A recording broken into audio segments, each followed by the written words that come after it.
Art notes on Charlie Chaplin from the South African Spectator by Herman Bosman, January 1941.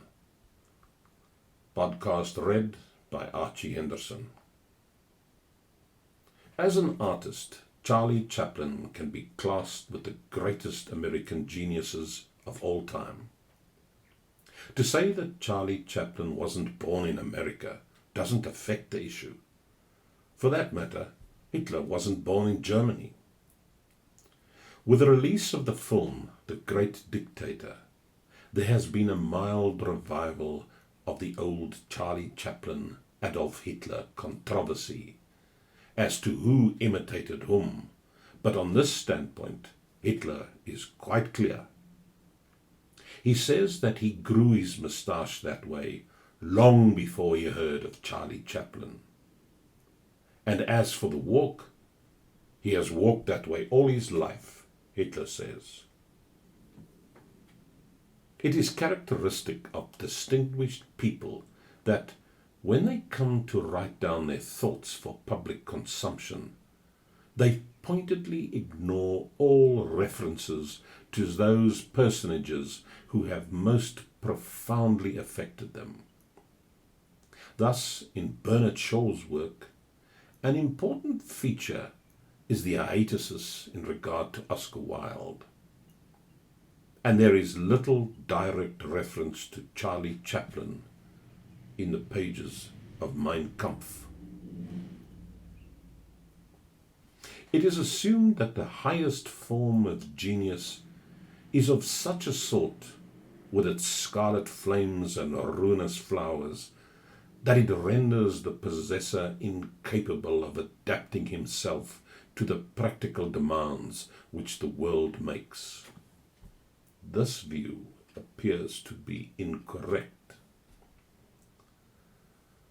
All the facts show that the artist is essentially practical, that he has got all his wits about him, that he is gifted above his fellows, and that when he applies his gifts and intuitions in a straight line, he can, and does, achieve immediate success. There is nothing surprising in the fact that Rimbaud became a successful slave dealer. If he had turned out to be an unsuccessful slave dealer, that only would have been a cause for surprise. Art is at once the glory and the disaster of the human race, and the life pattern of the artist is but an expression of this deathless sublimity and of this drunkenness ill-starred. It is this same quality of sadness that is the most profound quality of Charlie Chaplin's films. This sadness is an inseparable part of all great artistic achievement. It haunts the background of music. It enters the poet's brain as a fragrance and remains as a phantom by his poem. It glides gracefully but unbidden between the painter and his easel and will not go away. Charlie Chaplin makes use of this sadness with unerring skill. He handles it like a master. He pushes it around like a tangible and concrete commodity.